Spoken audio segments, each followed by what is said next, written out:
beli cilok. Saya kurang suka cilok, dia pedas. Kenapa? Ya udah sedih lah, saya beli ya. Tunggu ya.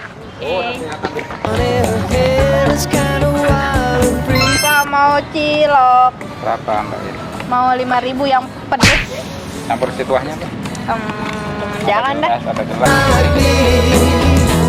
She talks kinda lazy and people say she's crazy and her life's a mystery. Oh, Kita belanja juga yuk. Yuk, ayo ke depan. Beli cilok dong. Oke, enggak mau. Atur itu pedas ya. Menurut saya sih enggak. Ini enak banget, pedas-pedas. Apalagi nih mendung-mendung. Udah, kita beli air putih aja. Iya, kita beli yang lain aja nanti di depan. Yuk, kita jangan ngikutin apa.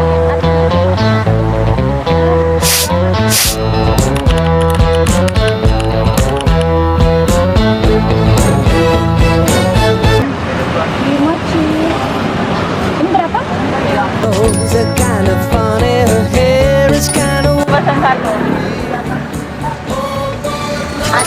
rose where my rosemary goes, and nobody knows. He talks kind of lazy and people say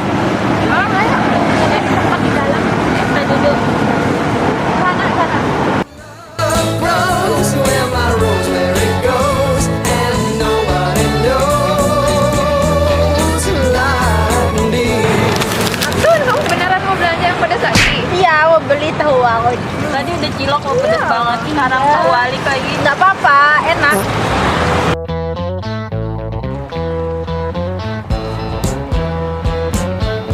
Nanti kamu nggak sejeper makan pedas-pedas. Nggak apa-apa sih, saya udah terbiasa makan pedas kok. Tapi selama ini saya nggak pernah makan pedas.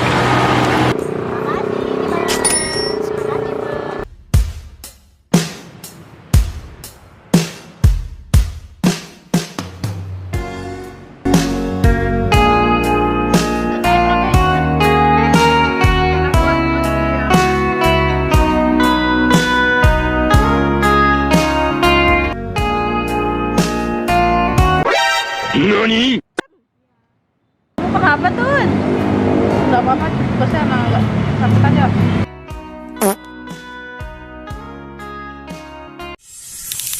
So I'ma love you every night like it's the last night, like it's the last night. And sometimes I look in her eyes, and that's where I find that there's no love. I wanna hold you just for a while. I'm only here passing time in her arms, hoping you'll find a place. Halo teman-teman, kalian tahu nggak apa yang terjadi sama Adul tadi? Jadi Adul itu ngalamin yang namanya diare. Diare adalah keluhan buang air besar, tapi dia bersifat encer atau cair dan terjadi lebih dari 3 kali sehari. Diare biasanya terjadi akibat mengkonsumsi makanan atau jajanan. Makanan yang dibuat itu belum steril atau belum bersih. Karena meski digemari banyak orang, jajanan pinggir jalan itu tidak dijamin kebersihannya. Namun penyebab diare tidak hanya karena kita jajan sembarangan, teman-teman. Bisa jadi karena kita terinfeksi, alergi makanan, atau penyebab lain yang bisa memicu kita hingga kita mengalami diare.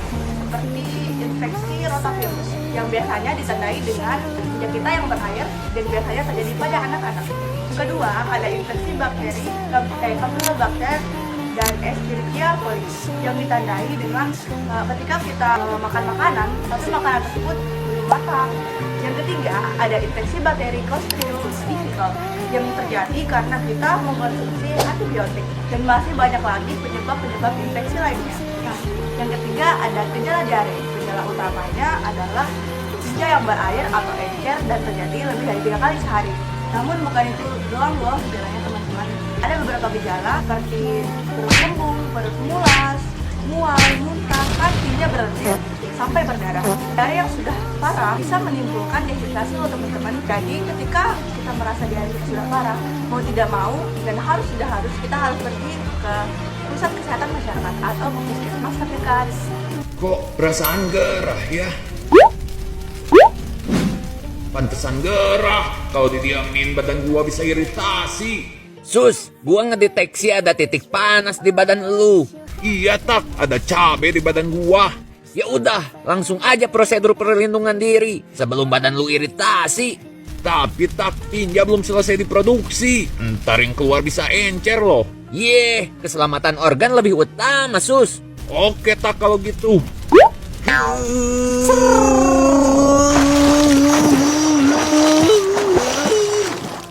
Itulah penyebab saat diare, tinja menjadi encer dan keluar banyak air. Tahu kan gimana diare terjadi dalam tubuh kita?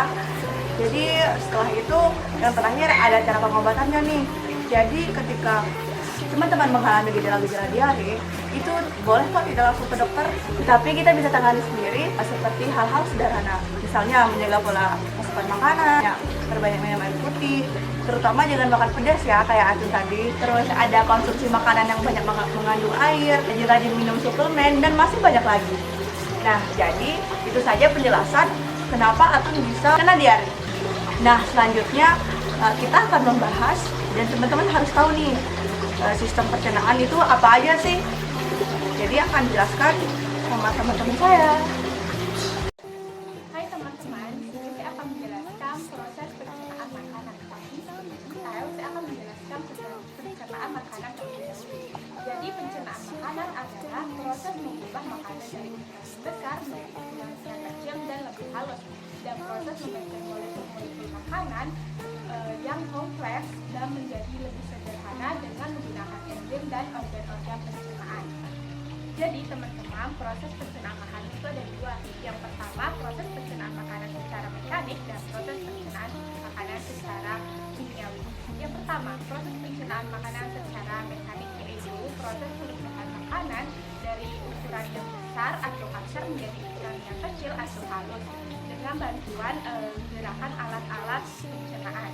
Yang kedua yaitu proses pencernaan makanan secara kimiawi, yaitu proses perubahan makanan dari yang kompleks menjadi yang lebih sederhana dengan menggunakan enzim.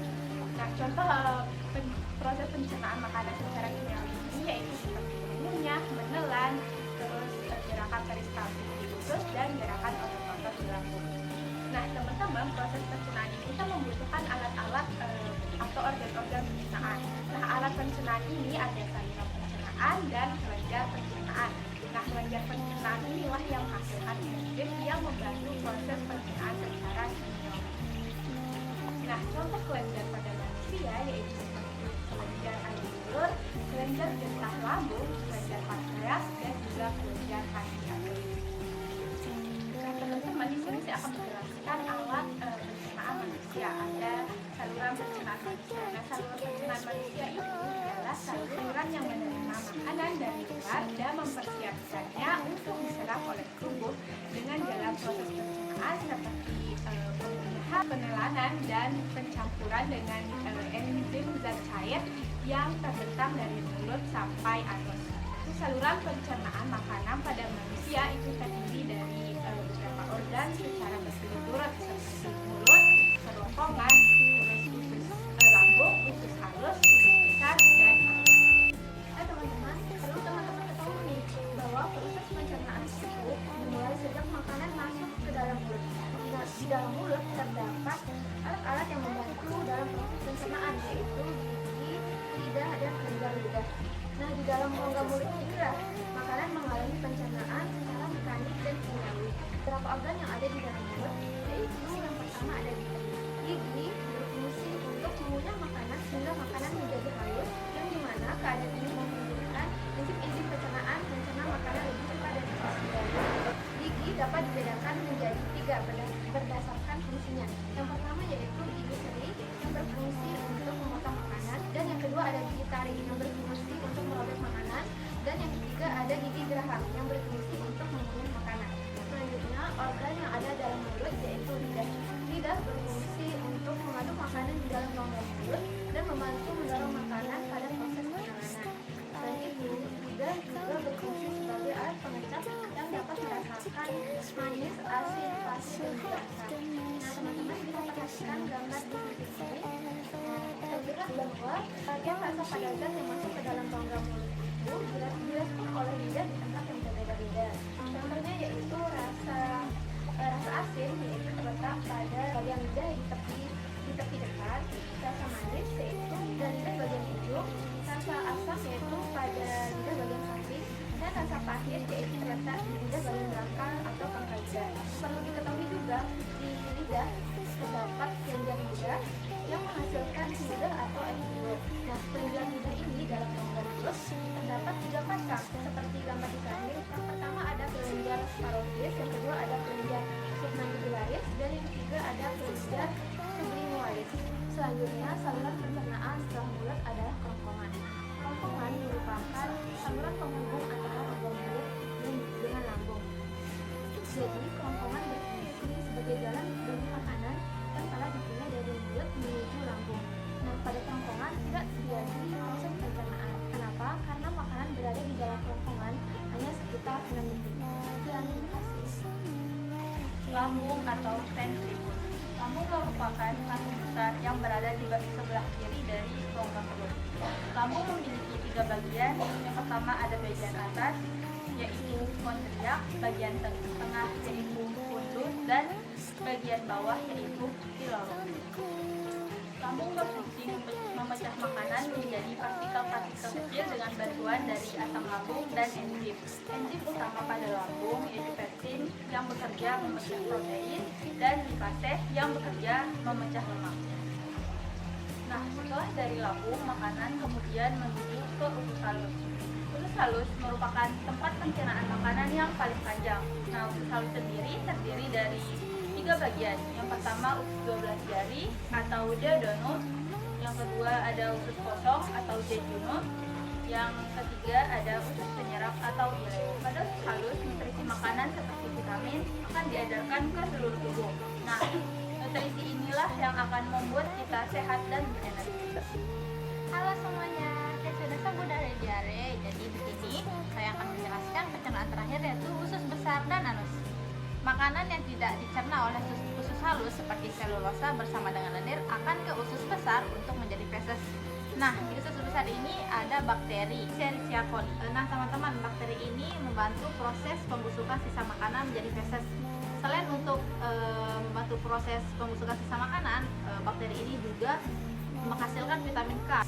Nah, vitamin K ini berperan penting dalam proses pembekuan darah. Sisa makanan dalam usus besar itu mengandung banyak air. Jadi kan tubuh kita tuh perlu banyak air. Jadi sebagian besar air itu diserap kembali oleh usus besar. Nah, penyerapan kembali air ini merupakan fungsi utama usus besar.